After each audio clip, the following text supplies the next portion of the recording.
안녕하세요. 반갑습니다. 쉽고 바른 수학, 쉽고 수학입니다. 오늘은 중3-1 인수분해 공식의 마지막 시간, 인수분해 공식의 활용입니다.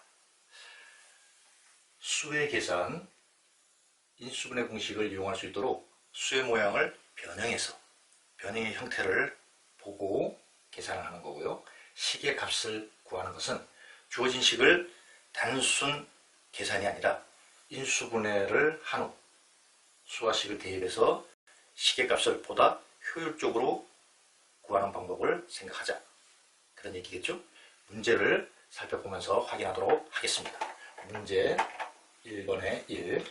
보다시피 단순 계산할 수 있습니다. 그런데 이 문제의 구조를 보면 4.16 곱하기가 동일한 형태를 갖고 있어요. 28을 B, 71을 C라고 본다면 A, B 플러스 C의 구조를 가지고 있겠죠. 따라서 마치 공통인수를 묶어내서 인수분해를 하듯이 4.16 곱하기 28 플러스 72를 하면 4.16 곱하기 100, 416, 이렇게 단순 계산보다는 훨씬 효율적으로 값을 계산할 수 있다, 그런 얘기입니다. 2번 역시 마찬가지예요. 83을 A, 17을 B라고 본다면 A제곱 마이너스 B제곱의 구조를 가지고 있죠. 역시 인수분해가 가능합니다. A 플러스 B, A 마이너스 B. 그것처럼 2번도 83 플러스 17, 한 번 더한 것과 한 번 빼준 것을 곱해주면 앞에 값이 100, 뒤에 값은 66. 좀 더 편하죠? 3번도 구조를 보자 라는 얘기예요. 107을 A라고 보겠다, 7을 B라고 보겠다 라고 하면 A제곱 마이너스 2AB 플러스 B제곱, 즉 A 마이너스 B의 전체 제곱의 구조로 인수분해를 할 수 있겠죠. 107 마이너스 7의 전체 제곱이 된다는 얘기겠죠. 그러면 100의 제곱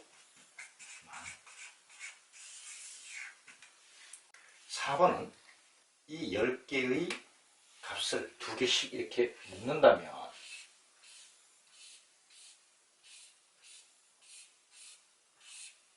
이분과 같은 이른바 합차의 인수분해가 가능합니다. 이런 말을 할 때마다 선생님은 합차란 공식은 사실은 옳지 않다고 얘기했죠. A 플러스 B는 합이지만 A 마이너스 B는 차가 아닙니다. 차는 A가 B보다 크거나 같을 때 비로소 A 마이너스 B가 차이고요. 그렇지 않으면 A 마이너스 B가 아니라 A 마이너스 B의 절대값입니다. 이런 사소한 습관의 차이 때문에 나중에 정작 차를 구할 때 오류가 나는 거죠. 그래서 통용되는 말이다 보니까 선생님도 합차를 쓸 때가 있지만 반드시 차가 아니다라는 것은 알고 있어야 됩니다. 그러면 1의 제곱 마이너스 2의 제곱만 보면 한 번 더한 것과 한 번 뺀 것을 곱해주는 거죠. 다 이렇게 합니다. 한 번 더한 것과 한 번 뺀 것. 이렇게 해서 9 플러스 10, 9 마이너스 10. 그러면 이 뒤에 값들은 전부 마이너스 1이에요. 그래서 마이너스로 묶어내면 1, 2, 3, 4, 5, 6, 7, 8 해서 9, 10까지 하고 나타난다. 즉 마이너스 65다. 결론적으로 단순 계산이 가능하지만 인수분해 능력을 가지고 있다면 모든 이 수의 계산을 이렇게 할 수는 없지만 인수분해의 형태를 갖추고 있다, 그리고 인수분해를 이용할 수 있다 한다면 인수분해의 능력을 발휘해서 보다 효율적으로 수의 값을 계산한다. 그것이 결론입니다. 수의 계산도 시험에 나오는 경우도 있지만 식의 값을 구하는 문제는 반드시 나옵니다. 1번 A와 B가 각각 1을 할 때 역시 마찬가지. A에다 2 플러스 루트 3을 대입하고 B에다 2 마이너스 루트 3을 대입을 하고 계산해도 답은 나옵니다. 그러나 인수분해를 할 수 있다면 이 식을 항 4개짜리를 인수분해하는 방법을 생각합니다. 항 4개 어떻게 했죠? 3개 1개 아니면 2개 2개. 3개 1개로 가능한 경우는 항 4개 중에 3개가 제곱수가 돼야 된다. 왜? 제곱식 마이너스 제곱수로 나타나는 꼴이기 때문에. 따라서 살펴보면 제곱수가 2개밖에 없으니까 그렇다면 이건 무조건 2개 2개로 묶는구나. 그렇다면 2개 2개 묶는 방법도 3가지가 있는데 어떻게 묶을까? 선생님은 1, 3, 2, 4로 묶겠습니다.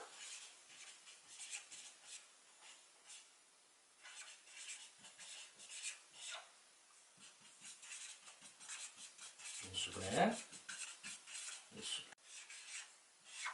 공통 인수가 나타나죠.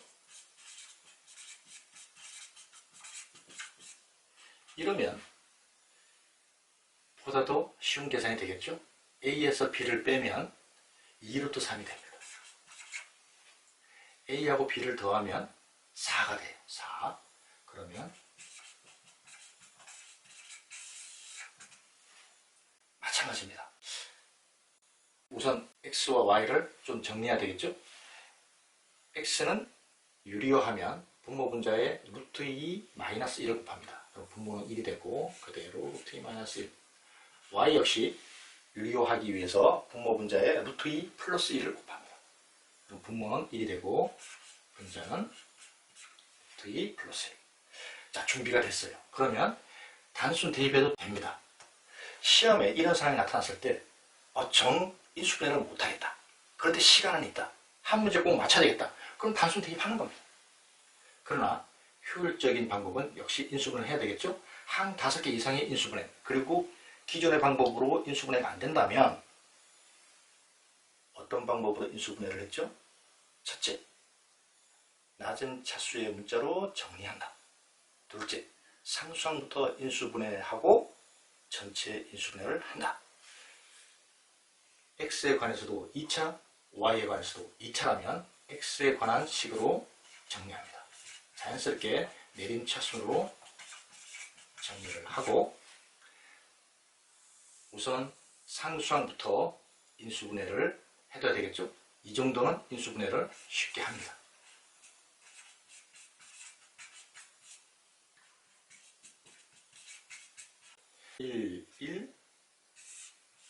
역시 마찬가지. 1, y 플러스 2, y 마이너스 4가 될 수도 있지만 확률적으로는 하나씩 가질 때가 훨씬 많기 때문에 선생님도 먼저 이렇게 한 겁니다. 그리고 여기 음수니까 여기 음수가 붙어야 되겠죠? 반드시 괄호. 그러면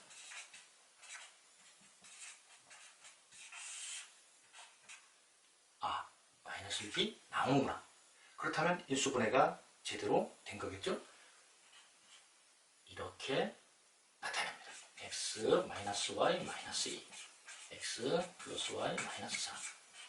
이러면 x 마이너스 y는 금방 구하겠죠? 마이너스 2가 되겠죠. 그러면 마이너스 4. x 플러스 y는 2루트 2가 됩니다. 2루트 2 마이너스 4. 정리하면 마이너스 8루트 2 플러스 16. 3번입니다. 3의 16제곱 마이너스 1은 10의 두 자연수로 나누어 떨어진다. 이 두 자연수는 나누어 떨어진다 했으니 3의 16제곱 마이너스 1의 인수를 얘기하겠죠? 두 개의 인수를 구하라. 그러면 형태적으로 봤을 때 이 값은 매우 큰 값이기 때문에 실제로 계산하기란 어렵습니다. 따라서 인수분해를 해라.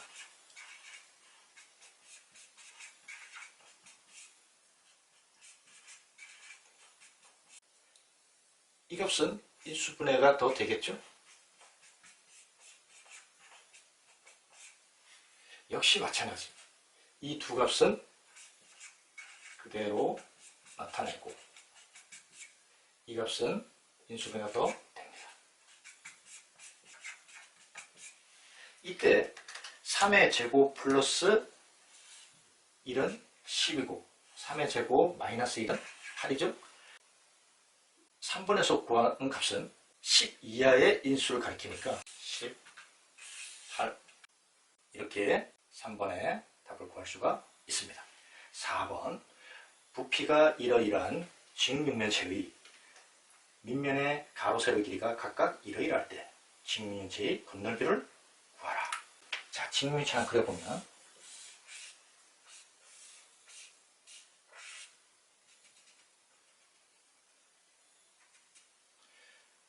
a 플러스 b, a 플러스 3. 근데 뭘 모른다? 높이를 모르니까 높이를 구해서 건널비를 구하시오. 그런 얘기겠죠? 부피로 주어진 식이 인수분해가 됩니다. a의 제곱, a 플러스 b, 마이너스 9, a 플러스 b. a 플러스 b로 묶어내면 a 제곱 마이너스 9. 한 번 더 인수분해가 되겠죠?